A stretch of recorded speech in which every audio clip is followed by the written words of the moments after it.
Hi, it's Ray Grant. It is September 21st, 2024. It is 11:08 p.m. here in Pittsburgh.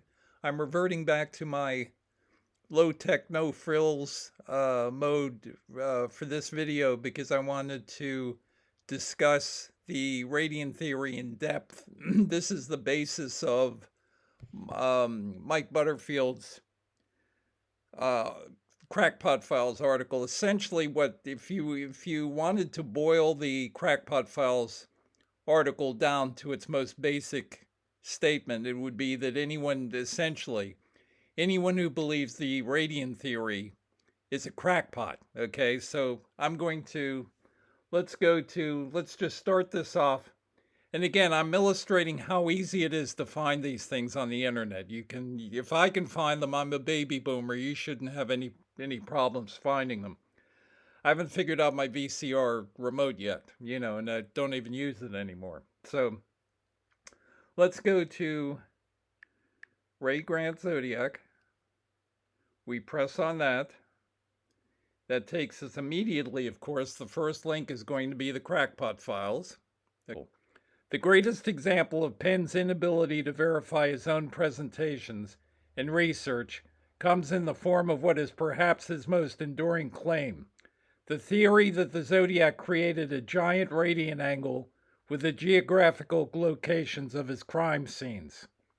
In Penn's theory, the Zodiac's radian was a form of art, a geometric creation designed as part of an elaborate plan.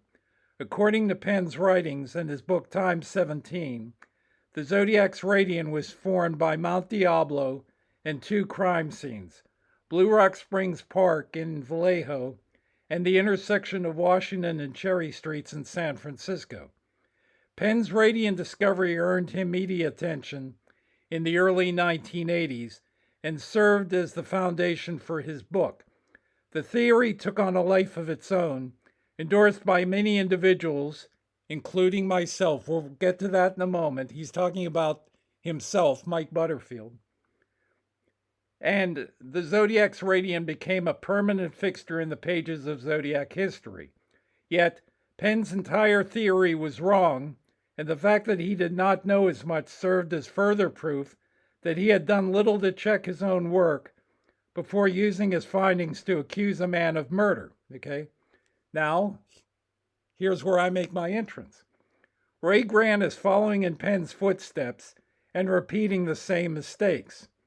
On his site, Grant repeats Penn's radiant theory, apparently unaware that the theory has already been debunked, and that this information, the debunking information, is readily available on the internet, including this site, which Grant mentions in his book. According to Grant, the Zodiac's radian is the starting point for the cryptographic speculation about the case. Frankly, I don't see any alternative to the obvious implication. The Zodiac committed those murders to create that angle on the map. On his website, Grant presents his own illustration of the radiant theory. Like Penn, Grant never bothered to check his own placements of the crime scenes.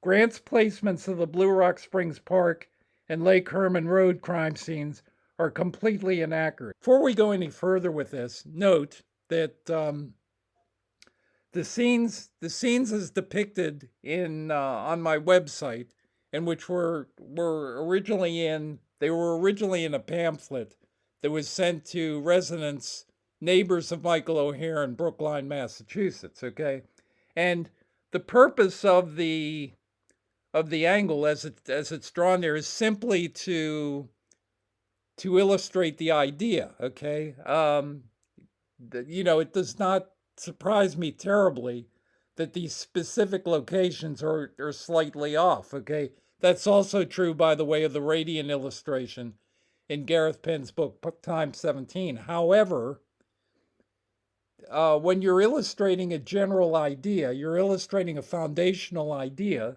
You do that by first showing what you're trying to get at. You're presenting a radiant angle, okay, and look, it connects these various sites, and by the way, does the we're going to get into this subject of fudging in a little bit. Does the Zodiac killer fudge? Yes, he does. Okay, for example, if you look at the initial cover letters to the police, he says that the first murder occurred last Christmas. Well, no, it occurred on December 20th, 1968. So he's off by 5 days.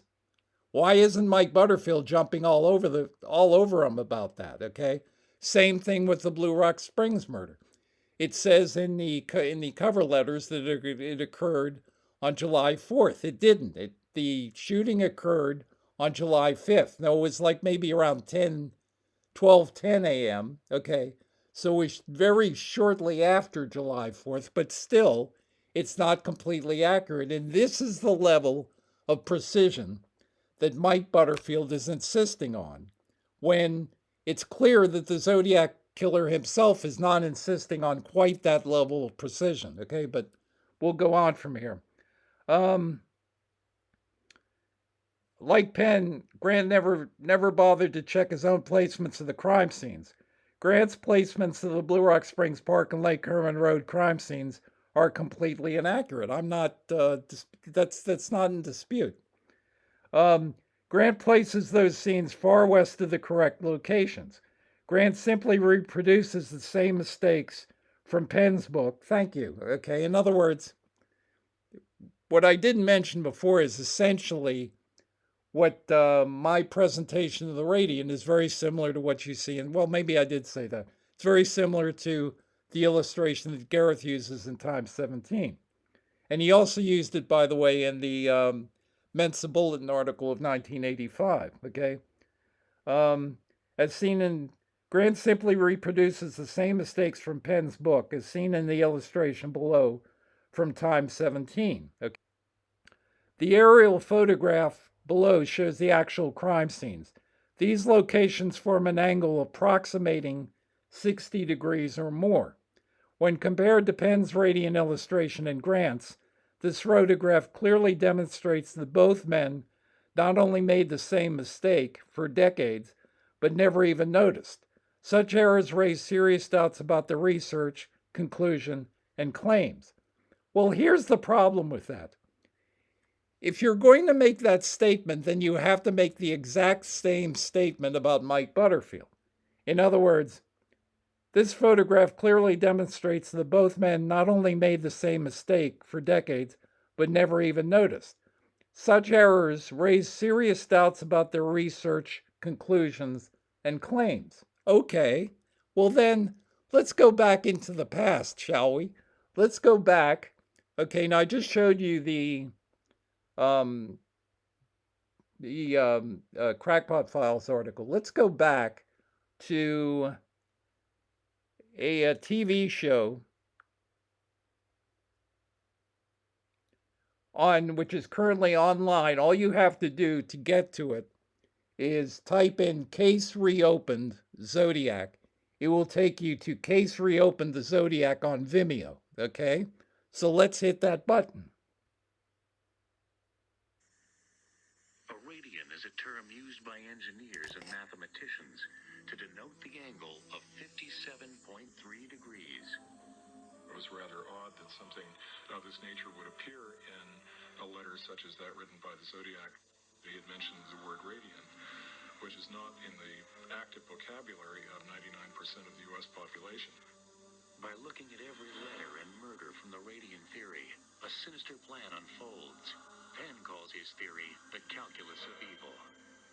The Zodiac sent a map of the San Francisco Bay Area to police that had a crossed circle drawn over Mount Diablo, which is a mountain right there in the Bay Area. And he said that police would find something interesting if they were to place a radian angle on the peak of Mount Diablo. Apparently, nobody ever tried to find out what a radian was, and this, of course, wasn't uncovered until 1980 when Gareth Penn took it upon himself to do this test and found out that what the Zodiac was talking about was actually something that had a basis in fact. The scenes of the Blue Rock Springs shootings and the shooting of Paul Stein, when they are connected to Mount Diablo, form one radian angle. Penn's theory may explain why the Zodiac chose to kill cab driver Paul Stein. Well, he was looking for what you might call a sacrifice at a particular location. And the surest way to get a victim to a particular location is to hire a cab driver, because a cab driver will go wherever you want him to go for the implied promise of payment. Except when they got to the end of this trip. When the Zodiac's two attacks in Vallejo, California, Lake Herman Road and Blue Rock Springs are connected by the point where the Zodiac made his first phone call to police, an angle of 57.3 degrees appears. Another perfect radian angle. I would say that the map references in the Zodiac case are probably the most interesting clues there are, because it's the only real thing that we have that gives us any real indication of why he might have been doing these things, or at least not why, but what it meant to him. One of the Zodiac's earlier letters had a number of X's marked onto the symbol that was his usual signature. The placement of the X's seemed to be random, but perhaps it wasn't. When I first received this letter, I had it copied onto a piece of acetate so that it would be clear, and I took it and placed it over a map of San Francisco. I affixed the center point of the cross circle on the peak of Mount Diablo and continued to rotate the piece of acetate around until each one of these little X's on the circumference of the circle lined up with a scene relevant in the Zodiac case. Here's Mount Diablo. Here's the scene of the murder of Paul Stein at Washington and Cherry in San Francisco. If you look here, here are the scenes of the Lake Herman and Blue Rock Springs shootings, lined up perfectly with Mount Diablo. If I move this around some more, you'll see that the third X here lines up with Lake Berryessa. And the patterns don't stop there. There was something else that had occurred not only. Okay, so again, what we see here is that Mike Butterfield is referring to people like myself and Steve Hodel and Gareth Penn as crackpots for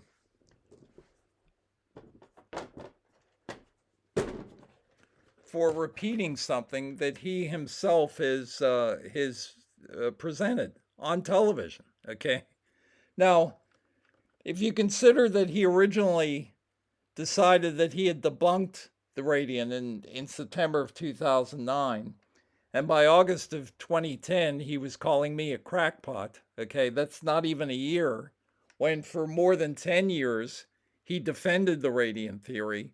It seems like a little bit of an overreaction, doesn't it? Okay. Again, what Butterfield wanted with his website was to present himself as the great debunker. Okay, and maybe he's succeeded in that effort. Okay, but essentially, the really unfortunate thing about all this, I can't swear to you that it makes a tremendous difference as far as how people look at the case, because I think the whole idea of the radian theory maybe just goes like right over the heads of most hobbyists. Okay, but serious people who cover the case, if you look at almost any media that covers the case, if you look at Tom Voigt's website, if you look at the Reddit Zodiac Killer subreddit, if you look at Ned DeHaan's channel, essentially there's very little about the radian theory, and it's the basis for being able to, and it's the major clue in the case. Okay, and essentially thanks to Mike Butterfield, no one takes it seriously, and he did that for self-promoting reasons, not because he actually believed that the radian theory didn't make sense. Okay, it was just, here's the other question. between these two dates, between 1998, when he originally said it was the radiant theory was a gold mine, and 2009, when he said that anyone who believed in the radiant theory was a crackpot, and then he wrote the Crackpot files in August of 2010. Had something happened to change the angle or change any of the data, like where the murders took place or anything like that? No. In 2009, when he wrote the Crackpot files in 2010, he was dealing with exactly the same data that he measured along with Jake Wark and Ed Neal back in 1999 or 2000, okay? So it isn't as if the evidence had changed. It's that Mike Butterfield's take on that evidence had changed. And it changed again so that he could present himself as this great debunker, okay? The problem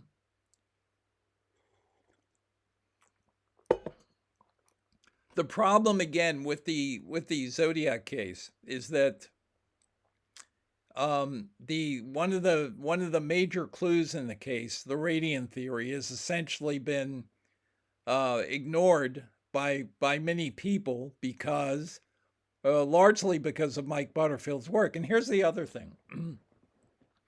People may come back and say, well, I think the Zodiac killers, they should have produced an exact radian with the murder sites. Well, again, if they produce an exact radian, then they have to move one of the legs of the radian. They either have to move the south leg so that it no longer goes through USGS benchmark and it's in the middle of a block, okay? So we don't have anything definitive like the intersection of Washington and Cherry. We've got like the middle of a block somewhere. If we move the north leg, if we keep the south leg and we move the north leg to the east, the problem with that is he would have had to murder the teenagers and murder Darlene Ferrin and attempt to murder Michael Mageau in places which were not lovers' lanes, okay? So this is a question. As I said, we've seen examples of the Zodiac fudging details in the cover letters, okay? We also see other examples of artists like Christo. When Christo created the gates in Central Park, New York City came to him and said, okay, you can put up the gates in Central Park, but you can't leave anything. You can't do any damage to anything that is in the park. In other words, after you come and you do your installation and then you take it out again, everything has to be exactly as it was before you came in.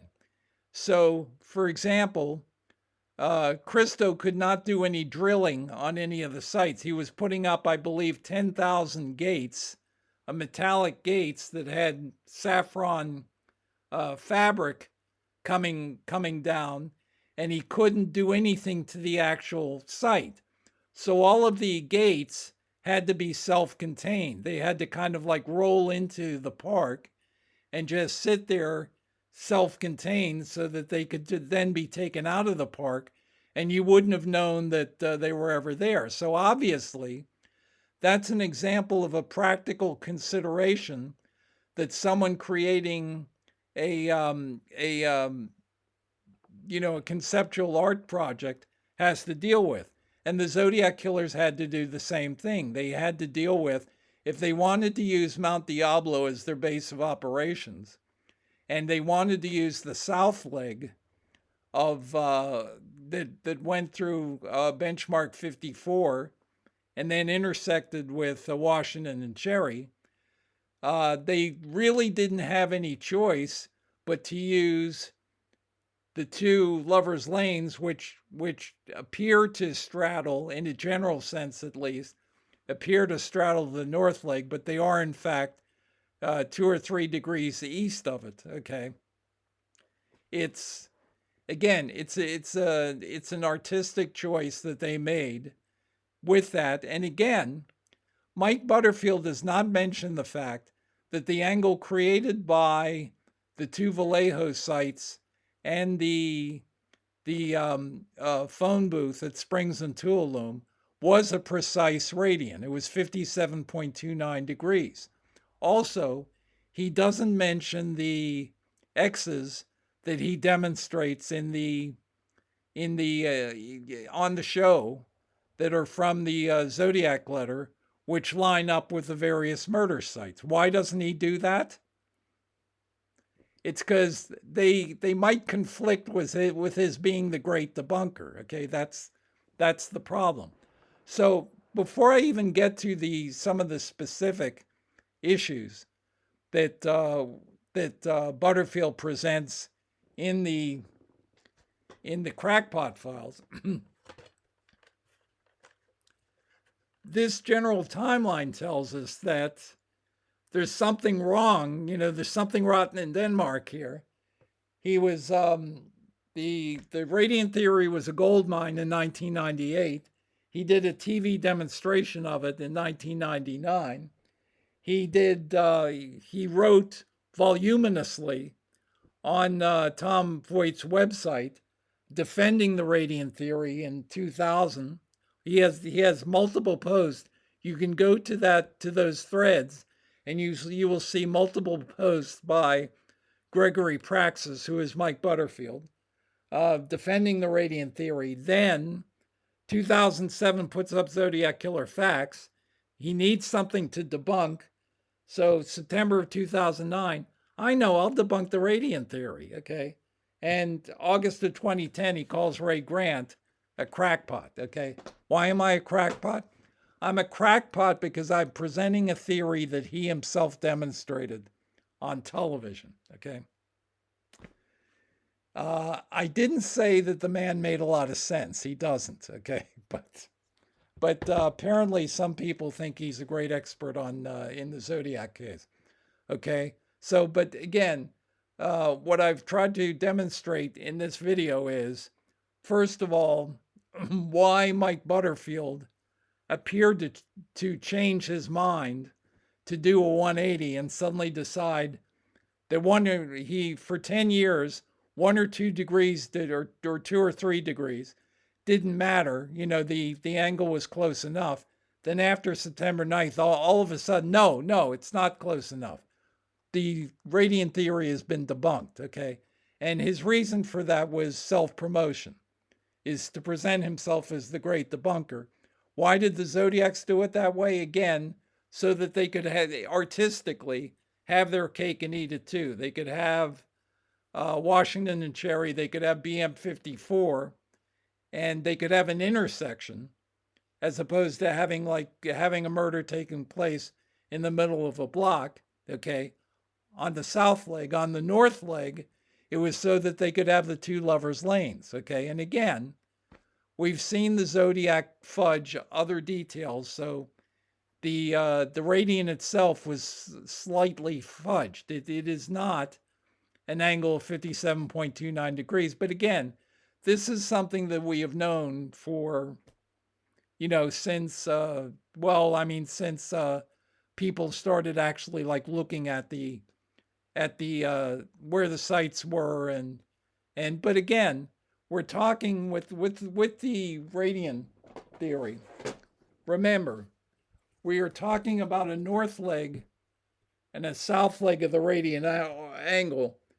These legs of the angle are like 30 to 40 miles long.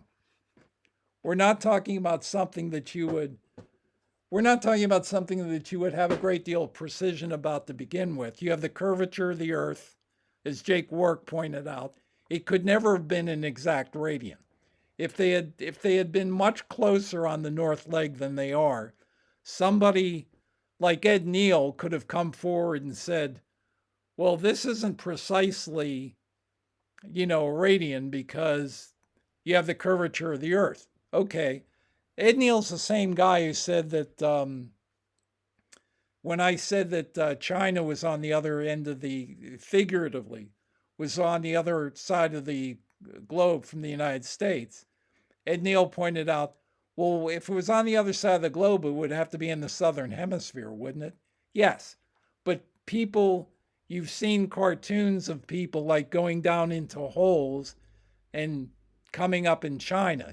That's it's a cultural meme, for what that's worth. Okay, so anyway, this was episode 3, discussing and again, to reiterate, when Mike Butterfield did his self promotion in 2009, and he did it at a very bad time, because in 2009, as Tom Voigt has pointed out, there was a tremendous amount of traffic on Zodiac websites and forums, because in 2007 the David Fincher movie had come out. Okay, so in a sense, Mike Butterfield picked the absolute worst time, or one of the worst times he could have picked, to debunk what is the central clue in the case, which is the radiant theory. Okay, yes, all of my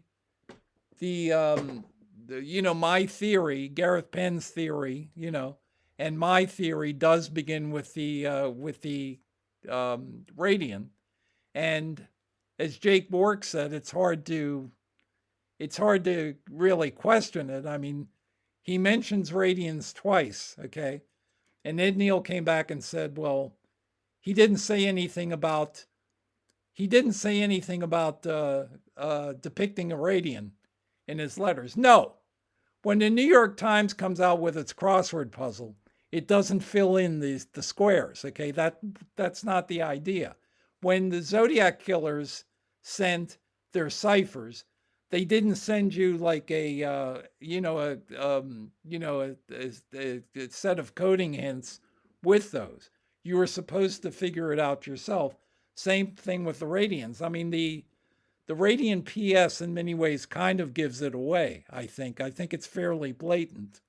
But in any case, if you were asking, why is Mike Butterfield's article called The Crackpot Files? That's why. It's because Mike Butterfield wanted to insult anyone who believed his own TV demonstration in March of 1999.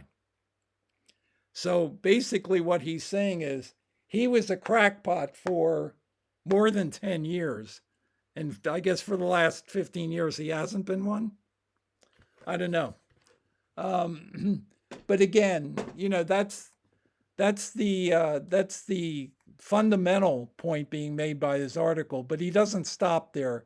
There are a lot of other very questionable points that Butterfield makes, and I will be covering those in future episodes.